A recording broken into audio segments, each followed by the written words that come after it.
Alright, what's up, everybody? Back with another edition of Everyday Hoops. Hope you guys having a good one.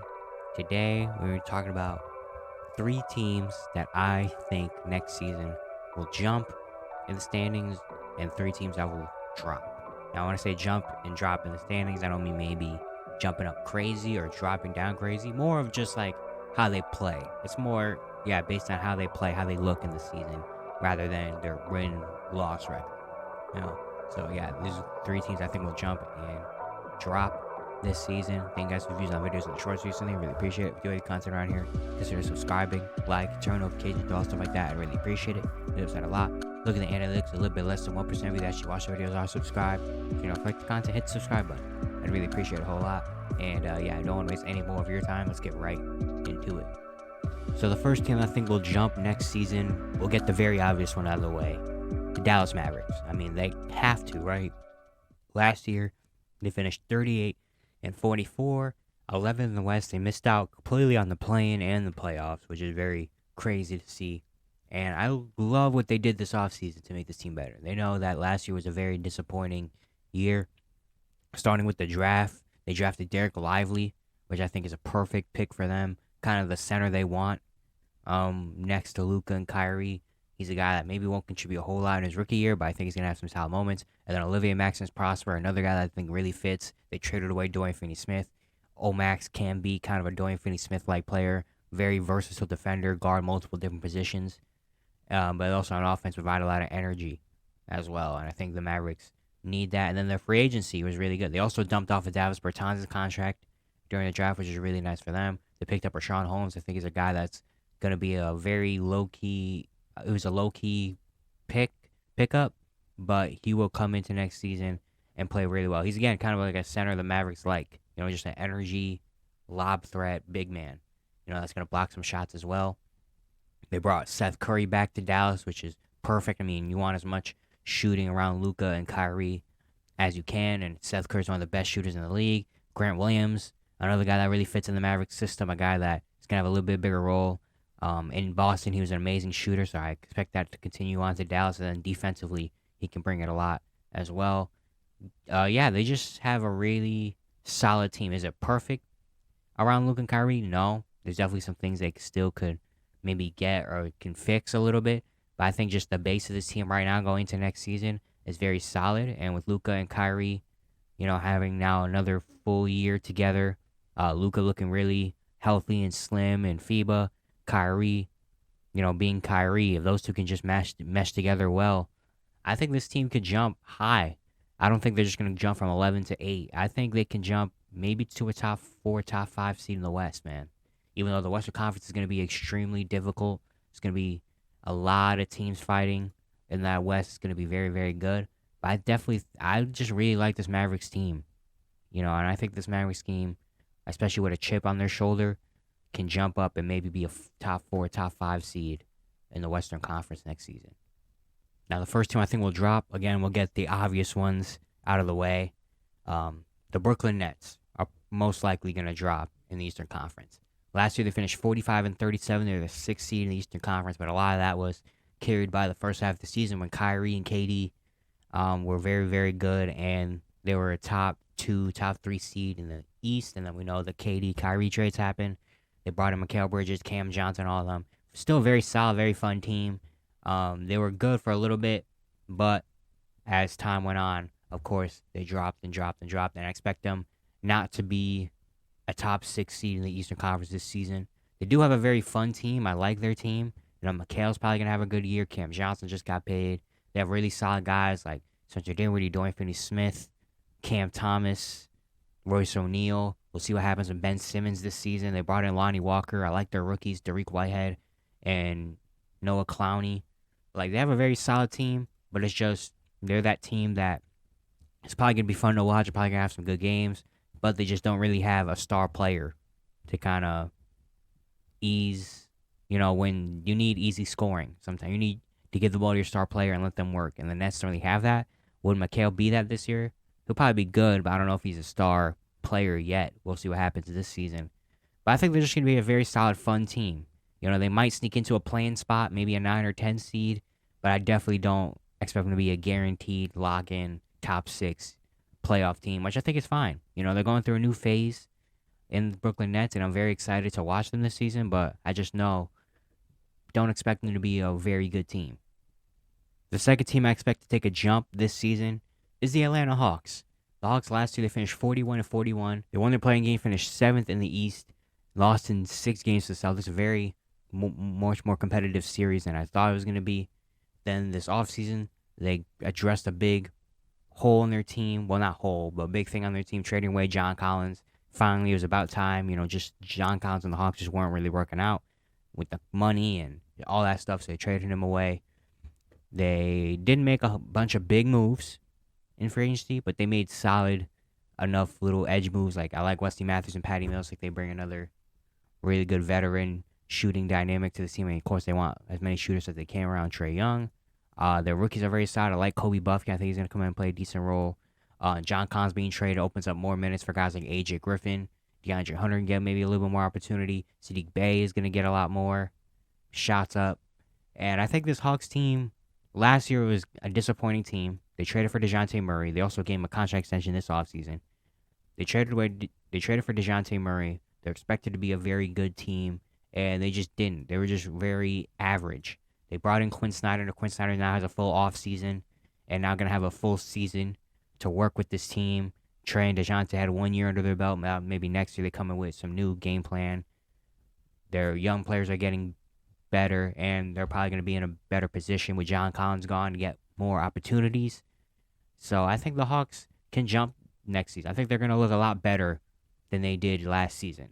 I don't expect them to be like a top 2, top 3 seed or 50 win. I'm not saying that, but I definitely think just watching them and seeing how they play, they're going to be a lot better of a team than we saw last season. They maybe could be a top 5 seed in these. Maybe they can get that 4 or 5 seed. I wouldn't be surprised. I think maybe they can do that. I think, yeah, this is going to be a big year for the Hawks. They had a lot of adversity last season, which is very disappointing team. So I think they know that. I think this year they're going to come in and be a whole lot better. The second team I expect to drop next season is the Philadelphia 76ers. They just have a lot going on. Last year they won 54 games. They're the third seed in the East. And of course, the loss in 7 to the Boston Celtics in the second round again. This offseason they fired Doc Rivers. They brought in Nick Nurse. And now James Harden doesn't really want to be there. We know about the James Harden thing. He opted in his player option to get traded. He hasn't been traded yet, and he's probably not going to get traded before the training camp. And we know how James Harden is when he's not fully engaged with the team. So that's going to be a fault to them. They didn't really make any big free agency moves. I mean, they picked up Pat Bev, Mo Bamba are decent, but it's like, are they really going to be game-changing to the Sixers team? I don't know. Nick Nurse is going to come in and he's going to have to figure out how to work with this team. That's a whole nother thing to add to it. And then with a lot of teams in the Eastern Conference getting better, you're still going to have the Bucks and Celtics in there. You got guys like the Cavs, the Knicks, the Heat. I don't know. I think it's coming to a rough end with the 76ers. I made a video about it a while ago, but I just think the process is going to be over soon. And I think this year is going to be a big year, especially if the Sixers come out. James Harden's not traded, and he's not playing really well, and the team's just not really clicking together. I could definitely see a world where this is the last year of Joel Embiid in Philly, and this is the last year of the process if it doesn't really work out well and they lose early in the playoffs again or just struggle in the regular season. I can see them dropping. Like, I would not be surprised if the 76ers do not have home court advantage in the first round of the playoffs. I'm not saying they're going to drop completely out of the playoffs or anything like that. They're probably still going to make it because they have Joel Embiid and they have a decent enough team to make the playoffs. But I will not be surprised if they're maybe like a 6, maybe even 7 seed, because I just don't think this team is as good as it has been the last few years. I think the James Harden thing really puts a whole wrench into everything the 76ers are trying to build. Now, the third team that I'm expecting to take a jump next season is the Orlando Magic. I've been a big fan of the Orlando Magic. Last year, I watched them a whole lot. I love their offseason, and I just think this year is going to be a big year for the Magic. I made a video at the end of last season talking about the Magic will be a team to watch for this upcoming season to be a breakout team, and I think they are going to be. Last year, they started off rough. They only won 34 games last season, but if you take away the first month and a half of last year, you take away November and maybe the early parts of December, from mid-December on out, they were about a 500 team. So honestly, if they just could have started the year off decent, not even just good, they would have started their season off just okay, average. They probably could have been a playing team. Like, they have a lot of young players I'm very excited to watch. Paulo, I think, can be an all-star conversations this upcoming season. Franz Wagner is really good. Of course, they have guys like Wendell Carter, Markelle Fultz, Cole Anthony. I think are still solid. I love their draft picks. I love Anthony Black on this team. I think he provides a new dynamic. Jet Howard, I think, is a guy that they've been missing. They don't really have a shooter, and Jet Howard's going to shoot the ball. And I just really, really like this team all around. Jamal Mosley, I think, is a perfect coach for this team, and I will not be surprised if the Magic maybe sneak into a playoff spot. I think for sure they're probably going to be a playing team. But I won't be surprised if the Magic maybe are an 8 seed or maybe could make the playoffs. I'm not expecting it, but I will not be super shocked if the Magic are the 8 seed next season in the Eastern Conference. I just think this team just keeps getting good pieces to fit. They're growing really well together. This is going to be their second year fully with this team together with Jamal Mosley, and I think if they start off the season very solid and not bad like they did last season, I think they can get in there. I really think they can. And the last team I'm expecting to drop next season is the Memphis Grizzlies. This one might be kind of an obvious-ish one, but yeah, we know John Morant's not going to be around for the first 25 games of the season, so that's going to have to go to Marcus Smart and Derrick Rose, which is still solid, but it's not John Morant. Their team just doesn't. I don't love this team as much as I had the last few years. I think Dylan Brooks leaving was a weird situation, but now their small forward spot is kind of a big hole.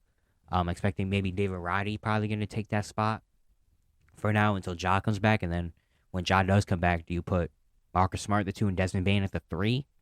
Even though Desmond Bane's like 6'3", 6'4" at the 3, I don't know if that's the right move. And even then, do you take Marcus Smart up, put Marcus Smart off the bench, and then you put like David Roddy, Zaire Williams in there, like John Conchar? I don't know. I think the small forward hole is a big part of their team. They are getting some guys back from injury like Brandon Clark and Steven Adams, which is big for them. But I don't know. I just don't think this Grizzlies team has the same kind of fun or the same kind of. They just had something with the last few years of Grizzlies team where you came in, you saw them, and you're like, oh, dang, it's the Grizzlies. We really got to show out.